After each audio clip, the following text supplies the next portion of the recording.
Mtazamaji, karibu katika kipindi cha Kilimo Ajira Yangu. Kipindi cha Kilimo Ajira Yangu wiki hii kinatembelea mkoa wa Tabora. Mkoa wa Tabora una ukubwa wa eneo la kilomita za mraba 76,151. Mkoa huu una wilaya 7. Nazo ni Tabora mjini, Nzega, Igunga, Kaliua, Urambo, Uyui na Sikonge. Mkoa huu unalima mazao mbalimbali ya biashara na chakula. Lakini kipindi hiki kimekuja kuangalia maendeleo ya zao la korosho. Mkuu wa mkoa huu, Mheshimiwa Agri Mwandri, anasema ardhi ya Tabora inakubali vizuri zao la korosho na tatizo ambalo wanalikabili ni upatikanaji wa mbegu. Wilaya zetu zote zinaweza zikalima isipokuwa wilaya ya Igunga. Kidogo kuna maeneo haya ambayo tunalima pamba sasa hivi. Hapo hatuwezi kulima kitu kinachoitwa korosho kwa sababu wilaya ya Igunga nayo ina ardhi yake ambayo ni special. Inaofanana na ardhi ile ya kiminjingu hivi. Ndio inapatikana hapa.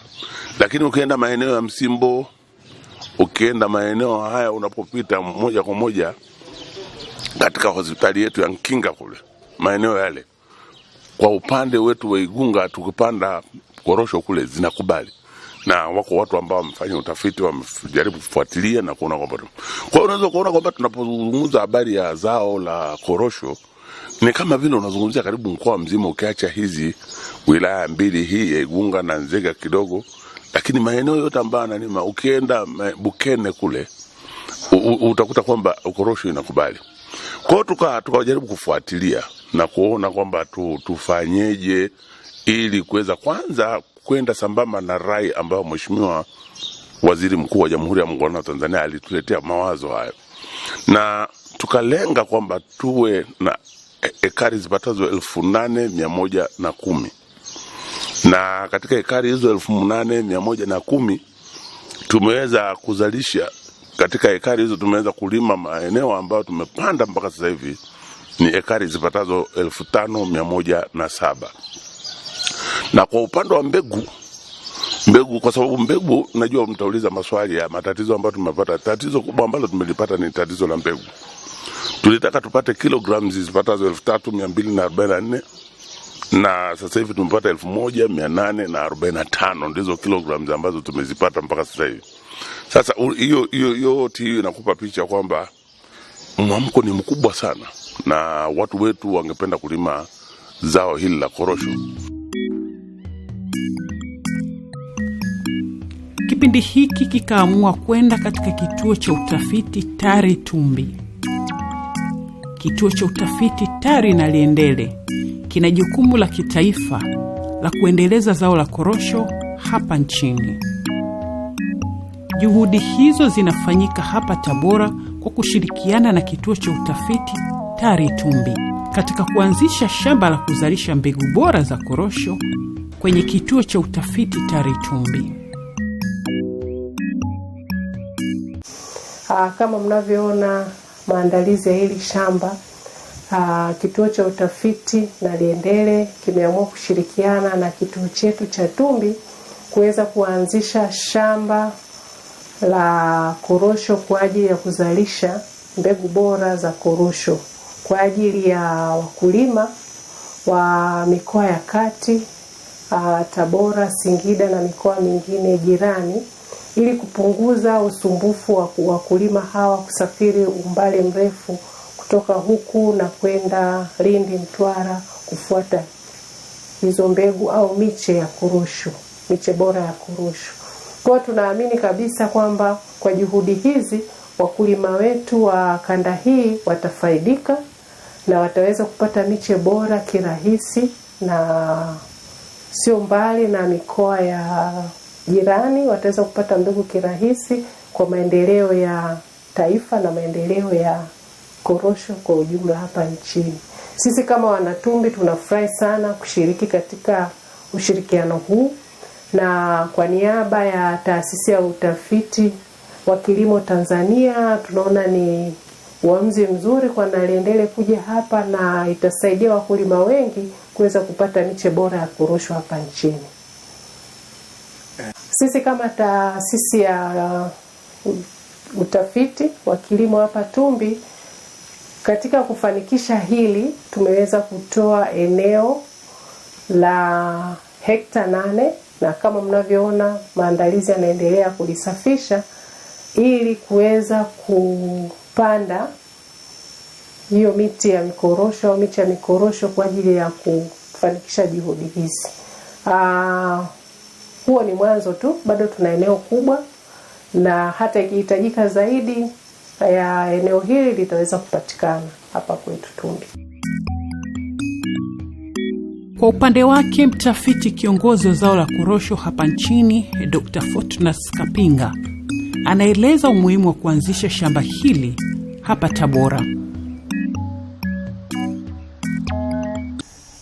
Tumeona kuwa na umuhimu wa kuanzisha shamba la kuzalisha mbegu bora za korosho Tumbi Tabora, kwa sababu mahitaji ya mbegu kutoka huku ni makubwa sana ukanda wa magharibi. Sasa kwa sababu zao la korosho ni tofauti na mazao ya msimu, sehemu mwafaka tuliona ya kuweza kufanya hilo zoezi ni Tumbi Tabora, kwa sababu ni shamba la serikali na ile miti ni miti ya kudumu, itakata miaka 50 ijayo itakuwepo pale, itaendelea kutoa mbegu. Uzoefu tuliona ni kwamba kuna watu wengi wameanza sasa kulima zao la korosho katika mikoa hii ya kanda magharibi. Wameshafika mpaka Mtwara na Naliendele kwenye taasisi yetu, kituo chetu pale, kujifunza jinsi ya kuanzisha mashamba, jinsi ya kutunza miche mashambani, jinsi ya kuhudumia. Sasa changamoto tuliyoona pale namna ya kufikisha mbegu kwenye maeneo haya. Ni gharama kubwa sana mkulima atoke Tabora, atoke Kigoma, atoke Katavi, Dodoma, Singida kufuata mbegu Mtwara na Naliendele. Kwa hiyo kwa kushirikiana na wenzetu wa TARI Tumbi tuliomba shamba kwa ajili ya kuanzisha shamba la kuzalisha mbegu bora za korosho. Tumepata ile eneo.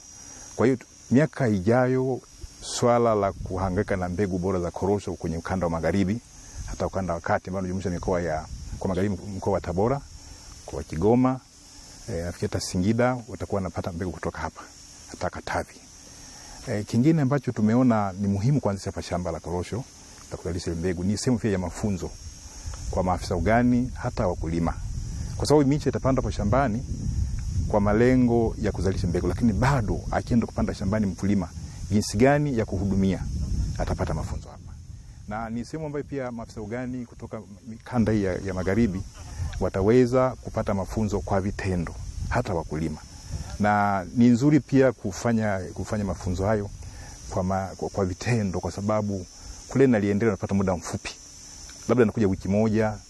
Sasa muda anaofika Naliendele pengine ni muda ambao mkorosho huko kwenye stage fulani, hatua fulani ya kufanyia ya kujifunza. Kwa mfano, unamueleza jinsi ya kupiga dawa za kudhibiti wadudu haribifu. Anaweza kuja kule mkulima Mtwara kutoka Kigoma au kutoka Tabora, lakini mkorosho huko kwenye hatua ya kutoa maua, pengine flash ambazo unaweza kusema sasa muda upige dawa. Kwa hiyo kwa sababu liko huku Tabora ni rahisi mkulima sasa hata wenyewe kujipanga. Sasa muda fulani ni muda wa kupiga dawa, watafanyia shambani kwa vitendo. Kwa upande mwingine sio tu lengo ni kuzalisha mbegu bora za korosho, itakuwa pia ni kama shamba darasa la kuelewesha wakulima jinsi gani anatakiwa atunze mikorosho yake, kuanzia hatua ya mwanzo hadi ya mwisho watafanya hapa. Kwa hiyo maafisa ugani, wakulima na watu wengine, wadau wengine wote ambao wanataka kujua jinsi ya kutunza mikorosho watakuwa wanafika TARI Tumbi Tabora. Ukanda huu mikorosho inastawi vizuri sana. Na sisi tulichofanya, kuna watu ambao wana wasiwasi kwamba hivi korosho inastawi Tabora tangu lini? Kuna ile dhana kwamba mikorosho inastawi ukanda wa Pwani, kwa maana mkoa wa Lindi, Mtwara, Tanga, Pwani. Sisi tulichofanya utafiti wa kupita kuangalia maeneo ambayo ni nje ya ukanda wa Pwani. Tuna ushahidi kabisa mikorosho ipo mikubwa na watu wanavuna, na tumeongea na wakulima wanasema wanavuna wengine korosho napeleka Pwani. Na kiasi unachovuna wanajua wenyewe, lakini hizi taarifa tunazo, na wakulima tulifanya ile survey ya kuangalia kama kunaweza kulima kwa korosho. Tulikutana na wakulima wakatueleza kabisa, wakatuonyesha hata mikorosho ambayo ipo inayozaa vizuri kabisa japo hawafanyi matunzo. Sasa inawezekana kutokuzaa sana, ile miti ilikuwa haitunzwi katika utaratibu ambao wa kiagronomia wa kuweza kupata mbegu, kupata mazao mazuri. Sasa kwa kituo hiki cha Tumbi ndipo tulikuwa sasa chanzo cha kupata mafunzo mazuri ya namna kutunza mikorosho. Kwa hiyo kwa kifupi, Tabora, Singida mpaka Kigoma korosho zinastawi. Na tumeona kwa ushahidi na wakulima wapo, na ndio maana walihamasika kuja Mtwara na Liendele kuja kupata mbegu bora na kupata mafunzo ya namna ya kuweza kutunza korosho. Lakini faida nyingine ya korosho kwa huku tulichoiona ni kwamba mkorosho ni mti wa kudumu. Unapofika mahala umepanda kwenye shamba lako, ile maana umepanda miti ya misitu. Sehemu ambazo labda lilimwa tumbaku siku za nyuma, kumekuwa wazi kujapandwa kitu. Mtu akipanda mkorosho ina maana ni kama amerudisha ile misitu iliyopotea. Lakini pia mkorosho wenyewe unaweza kumpa faida mkulima nyingine ya ziada. Anaweza akapata mabibo yale yakikauka, matunda yake tunaita mabibo, yakikauka atalisha mifugo. Lakini unaweza kutengeneza vitu vingine kama juice, kutengeneza mvinyo. Na ile korosho yenyewe ukibangua ni pesa pia. Na mkorosho kwa kawaida huwa unafanywa pruning, yani kupogolea matawi. Itakapofika umefika umri mkubwa, miaka 10 kwenda mbele, wakulima watakuwa wanapata kuni kutoka kwenye ile miti ambayo wanakata matawi yake. Na uzuri mwingine wa mikorosho ni kwamba unapoanza shamba jipya unatakiwa uchanganye na mazao ya msimu ambayo yanaruhusiwa kulima mle. Mazao ni kama mahindi, mihogo, ufuta, vitu kama alizeti unaweza kupanda mle. Kwa maana hiyo sasa huyu mkulima atakaanzisha shamba la korosho Tabora wala asipate shida wala kuhangaika pengine shamba langu linapotea, kwa sababu toka mti hadi mti ni mita 12. Sasa nafasi ambazo zitabakia wazi zile, tunashauri mkulima apande mazao ya msimu. Kwa mfano ufuta, karanga, mahindi, hata mihogo, yale ambayo atapata faida mwaka ule wa kwanza.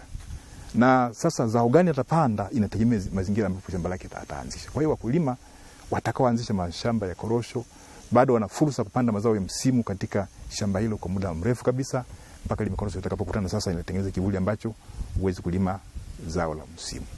Kwa hiyo ni wito wangu ni kwamba wakulima watakao tayari kulima mikorosho wao wajiandae pia kuandaa mazao gani ya msimu ya kuchanganya kwenye ile shamba. Kwa maana ya unapopanda mazao ya msimu unafanya pia unapata pia fursa ya kupalilia mikorosho yako. Unapalilia maana inakuwa sehemu ambayo ni nzuri kwa mkorosho kustawi sawa sawa. Shamba la korosho kulianzisha ni gharama moja kubwa sana. Kama mlivyoona pale imebidi tutumie mashine Caterpillar. Isingekuwa kitu rahisi kuanzisha kwa kuchimba kwa mikono na muda usingeweza kuwa upande wetu. Kwa hiyo tunashukuru sana serikali kwa hilo, na ndio maana tumeona sasa suluhisho la kupata mbegu bora za korosho ukanda wa magharibi ni kuanzisha shamba la kuzalisha mbegu bora huko ukanda wa magharibi. Itapunguza gharama kwa mkulima kutoka ukanda huu kwenda ukanda wa pwani, lakini pia kama nilivyosema itakuwa ni sehemu rahisi ya kuweza kujifunza teknolojia yenyewe nzima ya korosho. Na sisi tunategemea kwamba kuanzia sasa, na tumeshauri kuanzia sasa, panapokuwa na mikutano yote Tabora mjini na fanana na mambo ya maendeleo ya tasnia ya kilimo, maafisa kilimo na wengine hata wadau wengine waje hapa Tumbi waweze kujionea kinachofanyika, nao pia tupata namna kujua jinsi gani korosho inatunzwa, zinakaaje shambani na kitu gani kinafanyika shambani. Wataalamu wako Tumbi wataweza kutoa maelekezo kuhusu hilo. Shamba hili litasaidia sana wakulima wa Tabora pamoja na maeneo ya jirani. Itapunguza gharama kubwa ya kusafiri kwenda mikoa ya kusini kufuata mbegu. Hapa wakulima wataweza pia kupata kufundishwa au mafunzo ya shamba darasa ambalo, na mara nyingi wakulima wetu wanajifunza kwa kuona, kwa kusikia na kwa kutenda. Kwa hiyo hapa yatakuwepo vituo vya shamba darasa, kwa hiyo wakulima watakuja kujifunza jinsi ya kuweza kuhudumia korosho kuanzia kitaluni mpaka kuvuna. Kwa hiyo pia wakulima hawatatumia gharama kubwa kusafiri mpaka na Liendele kwa ajili ya kufuata mbegu ya mikorosho. Watapata hapa Tumbi Tabora. Mkuu wa mkoa wa Tabora analiona jambo hili la kuanzisha shamba darasa ni kama mkombozi wa watu wa Tabora. Kwa maana wale wenzetu waliotoka Naliendele, mimi nawapongeza sana sana sana. Wametusaidia. Utakumbuka mlipokuwa tunazungumza mwanzo, tulipokuwa tunaanza mazungumzo, niliwaeleza kwamba moja ya matatizo makubwa ambayo tunayapata ni kwamba tumefika mahali ambapo tumekuwa na tatizo kubwa ambalo tunalo, ni upatikanaji wa mbegu. Huu upatikanaji wa mbegu umekuwa ni headache kubwa sana kwangu kama mkuu wa mkoa. Niliposikia wenzetu wa TARI kule Naliendele wamekuja na wameungana na wenzetu wa Tumbi ambapo pale ni research center, nilimshukuru Mungu sana na nilifurahi sana sana, kwa sababu itatuondolea hilo tatizo sasa la upatikanaji wa mbegu. Tulikuwa tunakwenda wakati mwingine tunakwenda kuchukua mbegu kutoka kule Naliendele, tunakwenda Mtwara, tunakwenda maeneo mengine. Sasa kama mbegu zitakuwa zinapatikana hapa, na uzuri wa mbegu ya korosho, wala usije ukafikiri inakaa kwenye kitalu miezi 3 miezi 4, mwezi mmoja tu tayari mbegu imeshapatikana. Na zenyewe kwenye eka moja hivi uko na miche 27 tayari imeenea. Kwa hiyo unaweza kuona kwamba mimi napongeza sana kwa kweli, kitendo cha wao kuja hapa kinajibu maswali ya msingi yanayotoka kwa wakulima wetu katika mkoa wa Tabora, na mimi napenda kuwapongeza sana ndugu zetu wa TARI kwa maana ya kule Naliendele kwa kuja kujiunga na sisi. Kituo cha utafiti cha TARI Naliendele kina mashamba ya kuzalisha mbegu na mashamba ya darasa mengi, lakini shamba hili litakuwa la aina yake. Litakuwa na aina bora za korosho zilizosajiliwa 2006, 2015 na 2016. Ni shamba la kwanza kuwa na mkusanyiko huo wa mbegu za korosho.